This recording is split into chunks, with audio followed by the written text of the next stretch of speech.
Yan, tarayan mo, tingin mo, ipay mo yung iyong 100 pesos. Tumingin ka sa camera, wag sa akin. Tama na. Tarayan mo ang tingin mo, ipakita mo yung dedo ni Ray. Tapos, Punta na dyan sa amin, kuya. Labas mo pera mo. Maria, gusto kong maging maayos ang trabaho mo.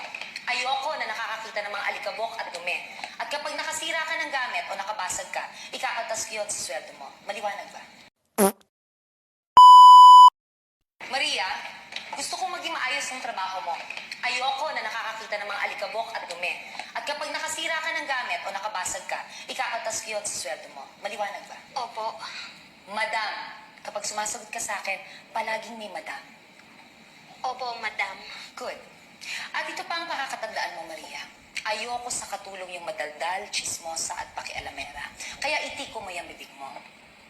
Ayoko ipinagkakalat mo sa mga tao dito kung saan kita pinulot, kung ano ang dati mong trabaho at kung ano ka. Naintindihan mo? Opo, ma'am. Madam! Opo, madam.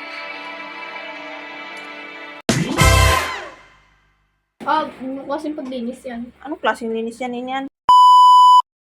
Gusto ko maging maayos ang trabaho mo. Ayoko na nakakakita ng mga alikabok at dumi. At pag nakasira ka ng gamit o nakabasag ka, ikakaltas ko yun sa sweldo mo. Maliwanag ba?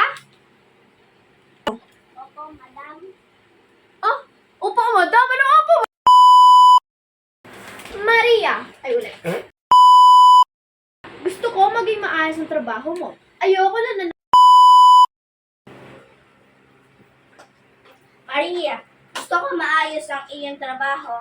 Dapat walang... Oh, madam na madam. mataray ang look sa mataray. Pakita mo lahat ng body niya. Ulit!